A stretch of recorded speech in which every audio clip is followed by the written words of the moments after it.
She's a Baylor legend. If she's got 1 million fans, I'm one of them. If she's got 1 fan, it's me. If she has no fans, I'm dead. Caitlin Bickle joins Locked On Baylor. You are Locked On Baylor, your daily podcast on the Baylor Bears, part of the Locked On Podcast Network, your team every day. Happy Tuesday, everybody. Welcome to Locked On Baylor. I'm Drake Toll from Sports Illustrated's Inside the Bears, alongside now former Baylor women's basketball player Caitlin Bickle. Caitlin, it has been a week for women's college basketball with LSU and Iowa in the national championship and 9.9 million viewers. As somebody who's been a staple of not just Baylor athletics, but women's basketball at Baylor and women's basketball across the board, what does it mean that your last season in the green and gold, you see women's basketball at its highest point ever? Oh, yeah. I mean, it means a lot. Obviously, I've been on that stage. I also got to attend the Final Four. Just the craziness of it all. I mean, every single one of those girls deserves that. With the amount of how hard women's basketball works, how all women's sports works in college, it's crazy to see. And, like, the amount of views that they got, like, if y'all had been at Final Four within that crowd, like, it was absolutely crazy and, like, amazing to be able to even be there and witness that. I wish I could afford it. That's the new problem with the amount of publicity that there is now. I think the cheapest tickets are like $500 to even get in the door, which is awesome. It shows how the game has grown, and there are the characters that come with that. The Caitlin Clarks and the Angel Reeses and now Kim Mulkey. Caitlin, you were recruited by Coach Mulkey to come to Baylor, and she has risen as one of the most controversial figures of the sport. When you take the good and the bad and you kind of put it all together, what has your experience been like with Coach Mulkey and now seeing her win it all? You did that with her as your coach, now seeing her do it at LSU. Yeah, no shocker that she was able to turn that program around. I'm going to be honest with you. She knows the game. She knows the personnel she wants. She knows how she wants her system, and she's going to coach you till she gets, the outcome that she wants. So no, there was no shock to me that they made it. Those girls are buckets. I mean, Angel Reese is crazy. Alexis Morris was here my freshman year whenever I came in, and I was in no shock the way that she played in the tournament because she's always been that good. And so many other people. Carson stepped up for them, which, she stepped up at the right time. Who saw that coming? Asked to play a better game in a national championship game. So, I mean, they played their hearts out. They deserved that win. They came in and they were ready for the challenge against Caitlin Clark and the rest of the Hawkeyes. So when Coach Mulkey, and look, this is not becoming a Coach Mulkey podcast. This is the Caitlin Bickle podcast today. But she leaves Baylor in the middle of your career, and there's this tangible change in mindset for players like you and Queen and Alyssa, who were very public about, we're not committed to a person, we're committed to an institution, to what Baylor is. Give me the behind the scenes look of those conversations with the players who stayed. And at the same time, I've seen those players who have spoken out against Coach Mulkey, you not being one of them. How did you balance that when one of the greats who recruited you leaves? That's tough. Obviously, we really wanted to stay together first and foremost. I think, obviously with my class, we came in with 5 and it ended up just being me, Queen, and Liz, going into that 4th year together. And we made a really big deal about, hey, like, we texted each other. We were like, let's stick it out. For them, they knew that they kind of wanted to only have 1 more year and then go to the league. And I wasn't in any rush to get out of there, especially after meeting the new staff and being coached by Nikki and the rest of the staff. So I think it was just, it's always hectic. Not a ton of people have to go through that change. Yeah. I think I made the right decision for myself. I loved Baylor. I know there's so many other places people left and went to, but it just wouldn't have felt like home. I don't know. It was just weird. It was, it was such an unknown time that you're kind of like, okay, like, you kind of got to figure things out because it's like, that was the only coach I was used to, so it's kind of like figuring out, like, okay, like, whoever gets hired, you're kind of going to meet. And I was lucky enough to love Coach Nikki and to love every single one of the coaches that she hired and the staff that she hired. And so I was just, I guess in the lucky situation of that. And then For Coach Kim Mulkey, she did what she wanted to do. Yeah. I mean, there's no hard feelings about her leaving and making that decision. She's a fantastic coach. She wanted to go back home. She thought that her time at Baylor was done, and it was done. And so, she did amazing this year. I'm sure she's gonna continue to do amazing things because it's Kim Mulkey. But yeah. The resources she has now, the access to an entire state, she's going to win another one. It's just a matter of when and possibly how many. And you got to see all right. I can't. Caitlin, it's the biggest question in college basketball right now between the whole Caitlin Clark and, she does like the hand in front of the face, and then Angel Reese does it. And then is it different? Is it the same? Where do you have a definitive stance here? It seems like everybody in America has taken a side. Have you built a stance on this yet? A public stance. I'll put it that way. Not really a public stance. I mean, you're in the heat of the moment. Like, people do things all the time. Like, they're both hoopers, like it's one of those things where, like, maybe the taunting was more on one side than the other, but like they just won a national championship. And in that moment, like, a lot of the time people aren't, thinking in those situations. It's just like when Caitlin's talk trash in other games, like, but she's scoring 40. Yeah. I think it's just so people are going to see it in so many different ways. I mean, Liz used to be here and score, like, she was getting doubles every game and telling people they were too little. Like, that makes sense. Like, she's a bucket. She went second in the draft. She's still hooping. Like, it's one of those things, like, people just have to get used to. And I just don't think people are as used to such a powerful and energetic kind of attitude that Angel Reese has. And, that's new to everyone. So, of course, people are going to hate on it. People are going to hate on Caitlin Clark or love Caitlin Clark, and it's just chaos. But I think eventually it's like, I think our, like, women's basketball is just becoming so much more competitive, so much more like everyone's a little bit feistier within it because they can be. We don't have to be quiet women that are, just look a certain way, be a certain way. I think it's really showing the game's just growing, and I also think just the confidence of women expressing themselves during it. Yeah, 9.9 million people didn't tune in to see no fireworks. I mean, they got a show, and it played in so well to the way this season ended in women's basketball, with so much parity too. For South Carolina not to be there, for UConn not to be there, the new names and the new faces. But Caitlin, now for you, talking your Baylor career, and I want to start now and go backwards because you've declared for the WNBA draft. Take me through what that process looks like, and even like the last week for you, which has been so hectic. Yeah, I think, I thought I wasn't going to be busy after season, and I was completely incorrect. Right. But I think it's just kind of obviously figuring out, like, I got to figure out who I wanted as an agent.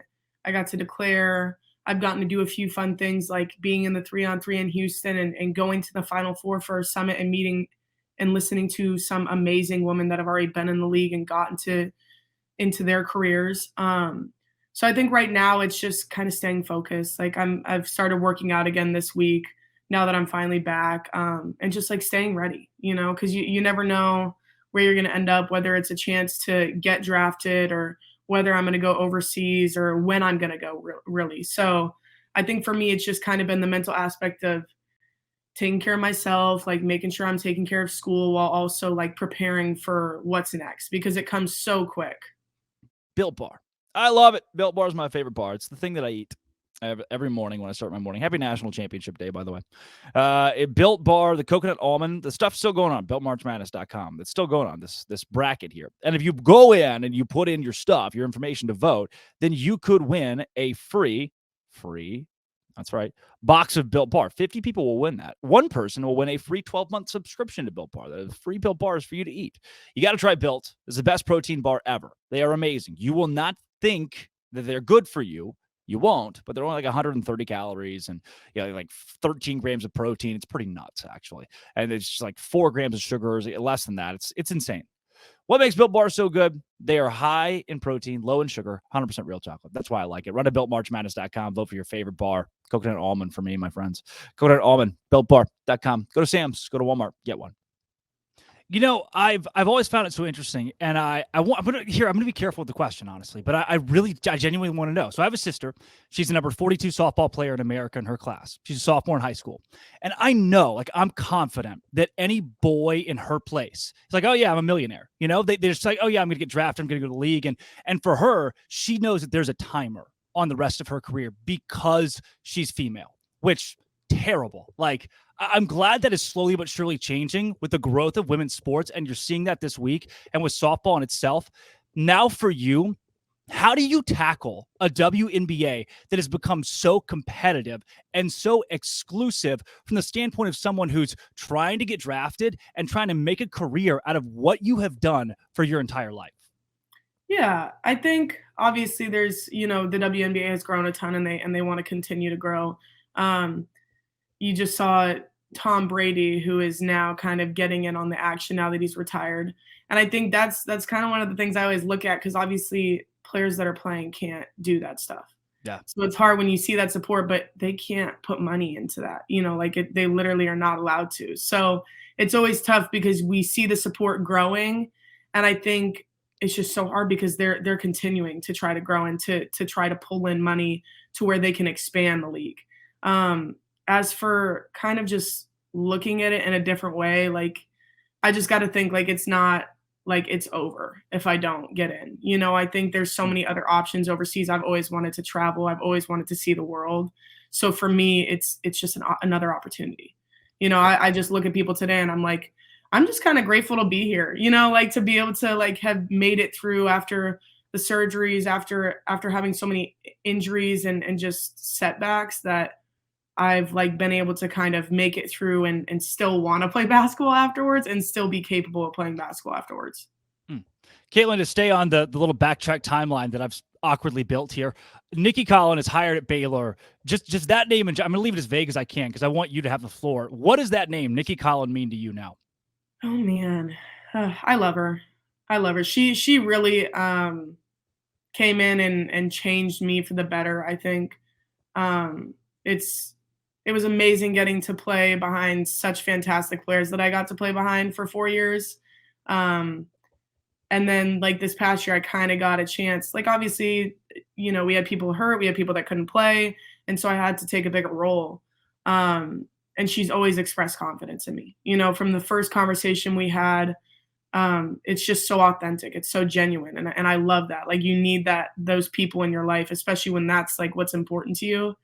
And then also just the coaches she hired, the staff she hired, like pretty much every single day I've been in Waco in off season, now that season's over, I've literally gone up there and I just sit up there. Like, I don't know what to do, like I go work out and stuff like that, but I'm still kind of like they had a team meeting today and, I'm like not on the team anymore. Like, I'm moving on. And I just came up there and I was like, so what'd you guys chat about? Like, what's up? Like, how's it going? Like, I missed you. I'm sad that I wasn't there. I don't need to be there, but I'm still just like, I want to be around those people. Like, those are the people that make you better, whether it's in basketball, in life, in school, spiritually, like, and that's what I love about them. Yeah. Caitlin, I told you I wasn't going to ask you any hard questions. I guess I just lied. When you see, so people are not always nice on Facebook, particularly. It's just a cesspool. So these people, the naysayers of Nicki Collen, the ones who just are not in her corner for some reason, you're not a part of the team anymore. You can address that. What do you say in confidence of Nicki Collen in this program moving forward? Oh man, everyone has haters. I'm glad I don't have Facebook. I'm glad you said it was Facebook, because please do never don't download Facebook. I mean, everyone has something to say. It's inevitable. It's how our world is nowadays. You can just click on a screen. You don't need to actually have a real username. You don't need to have a photo. You can just say whatever you want, whenever you want. But man, is she passionate. Like, man, do they work hard, y'all. Like, I don't think people understand that. Like, and I think people have to realize, like, the nights where she's staying up till 2 or 4 in the morning, working on a scout, like rewatching games, doing this, doing that, like, because, and I know how tough that is. And I know how mentally like locked in you have to be, because while she's doing all of this, like, she's getting hated on. While she's getting hated on, she still has to come into work every day with a great attitude to make her players better, to do exactly what she needs to do to make sure her staff is doing the best of their ability to make us better every single day. And like, it's hard to live up to the name of Kim Mulkey. You know, like she's not just going to some random school that's never won before, that doesn't have a reputation. Like it's Baylor. Like it was, you know, like, and I think people just need to give it time. You know, like we've had the unfortunate area of where like, oh, we didn't have a ton of numbers last year. You're playing with 7 people, mind you, like half the time those players were injured or going through it. And like we had to figure things out during practice to be able to practice and hopefully have 5 people to practice. So that was last year. This year we come in, you're expecting to have 2 seniors that can play. You're expecting to have all these things go on. You lose both seniors at random times. I get hurt. You're only playing with 1 senior. The other senior can't play in the first half. Then all of a sudden, the other senior gets hurt. I come back. And then the other senior, like the third senior, can't even play for the whole season. Okay, well, numbers are a little different now. Your plan of action is a little different now. You know, like I think it's just so many different obstacles and adversities that they've had to face as a staff while being hated on by everyone on the outside. You know, like it's never easy. And I think I'm so excited to be able to, like, I'm so sad I'm not going to be there anymore. But I'm so, like, I'm going to be the biggest Baylor fan in the world. Like, not just for women's basketball, but for men's basketball, for Baylor football, for baseball, softball, acro. Like, the way this community is, like, just have to continue to back each other. And I have no doubt that Coach Nikki and the rest of them, the rest of the staff will get those players ready for next year and that they're going to bounce back amazing. Yeah. Let's camp there, because when you got done with your last game, Twitter, I was surprised your name wasn't trending on Twitter. The amount of Baylor fans that came out of the woodwork and were just, this team, this, you know, the Nikki Collin era, Baylor women's basketball has been Caitlin Bickle the last few years. And so what does that mean to you? I see you respond to these tweets too. You're active on social media. You're active in the Baylor community. What does that support of who you are, not just as a player, but a Baylor Bear? How does that hit you? Oh, man. I love that. Like, I take it to heart. Like, my biggest thing is, like, being a genuine person. Like, I really don't want anyone to ever look at me and be like, oh, she's fake. Oh, it's just, blah, blah. You know, like, I'm not that. Like, what you see is what you get kind of thing for me. And I was never like a Kalani Brown or an Alyssa Smith or a Lauren Cox or people that were going to put up doubles every single night. I was never that person. Like, I was the person that came in and I knew my role and I accepted my role every single year, whether it changed, stayed, got bumped back, like anything.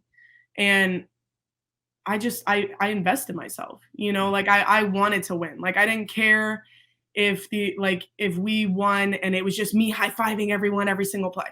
Didn't care. If I scored 2 points, if I scored 20, you know, like we played OU a second time this year and I had the game of my life.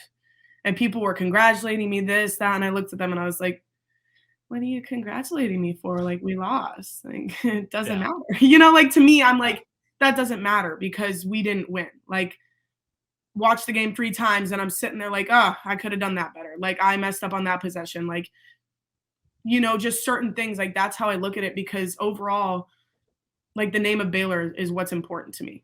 You know, like, I sit here and I'm like, well, I'm going to be already graduated from Baylor, already got my degree, going to get a second one here in May. And, like, not a lot of people can say that, like, from Baylor University. Yeah. You know, like, I feel like when I come in and obviously now leaving in a couple months, like, I wanted to leave the campus and the community better than when I came in.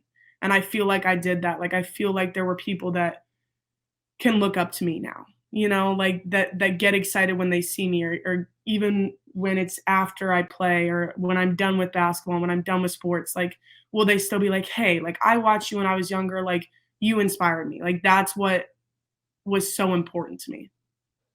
Well, you hit it. You definitely did that. It worked out. And this one's fun. I graduate in May. This is common. I've talked about that a lot on the show.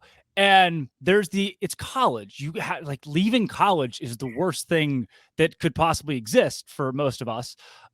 For you, is it, all right, bittersweet? It's the end of an era, but you're ready. It went too fast. Where, this isn't even a basketball question. Just where's your mindset? It's bittersweet. All right. For sure. I mean, like, I was working out today and someone looked at me and because they were just asking me what I was doing. They were like, wait, do you have like another year of eligibility? And I was like, no, but like if I did, I'd take it. Like I was like, of course I would still stay. Like, not sure what I would do academically, but I'd be here. Yeah. It's definitely bittersweet. I think like just kind of in the past couple weeks, like staying busy, like looking forward to what's next. Like I've been cherishing, I've been able to see some more friends here in the past couple weeks. I've been able to spend time with them, obviously, because I won't be seeing them as much wherever I end up. Yeah. But it's definitely like bittersweet trying to cherish what's now, but also like having to plan for the future. Like I need to know what I'm doing. I need to know where I'm going. And it's such a weird aspect for especially women athletes, in my opinion, because it comes so quick and you're basically preparing. Like I keep telling people this, you're basically preparing for 3 careers. Like you're not just sitting here like, oh, I'm just going to do this. Like I know that's going to happen for me. No, because the amount of people that go into the draft, I think there's over 100 athletes already in the draft right now. They only have 136 spots in the league. Yeah. They have a 12-person roster, a 15 limit camp, and there's no G League like men's basketball. Then you try to do overseas, or you just are like, okay, whatever, I'm done with it. Let's just get a job. Like those are the 3 differences where it's like, okay, I'm not just sending out resumes to try to get a job. Like I'm sitting here like, okay, I need to work on this area, but then if that area doesn't work, I need to work on this area. And while I'm doing this area, I also might want to think about like preparing for after basketball career. And I'm like, okay, like just trying to take it one beat at a time, but it comes so quick. Yeah. 5 more weekends, by the way. It's only 5. Oh, we have a big sign in our living room that says 5 more weekends. So oh boy. that's yeah. Oh no, yeah. There's a lot. There's a lot there. Caitlin, I've kept you way over time, but I could sit here for sorry, I talk minutes. a lot. No. This is perfect. I'll wrap it up here though. Baylor Bear. What does that mean? What does that mean to you? It's like the why Baylor thing. Everybody asks it. It's corny and cheesy, but honestly, now 5 years later for you, you have been the Baylor Bear. What does that mean? Oh man, it's home. It's home for me. I think like I get excited to be here. Like I got to do some amazing things last week. I got to go to Houston. I got to be around some really good players. I got to go to the Final Four and meet people like LaChina Robinson, Cheryl Swoops. Like people don't just get to sit there and meet those people. Yeah. That doesn't just happen. And I sat there yesterday after our last kind of little meeting and I looked up and I was like, wow, I can't wait to be back in Waco. Like who says that? Like, what I'm saying? Like, it's not like I'm going to Dallas. It's not like I'm going home to Arizona. Like I sat there and I was like, I already had my bags packed upstairs and I was like, I am so excited to get back home to Waco and to get back home to Baylor. And that's just like what those 5 years have done for me. Yeah. Oh, 100%. We were in Cabo San Lucas. Caitlin, Cabo San Lucas for spring break. Paradise on earth. Like day 3, I'm looking around at everybody. It's like, I just miss Waco. I just want to be back at Baylor with all the people. Exactly. 5 more weekends, baby. I'm not going to cry. We're not going to cry. Caitlin, thanks so much for doing this, just unpacking everything. And we could go on for another hour about all the stuff you've done for Baylor, but thank you not just for doing this, but also for being who you are, because it's made this so fun to watch for all of us. Thank you. And for those listening, thank you for being who you are too. And for listening to Locked On Baylor today, making it your first listen every single day. Come back tomorrow. We're talking LJ Cryer, Baylor men's and women's basketball all week. It's a basketball week on Locked On Baylor.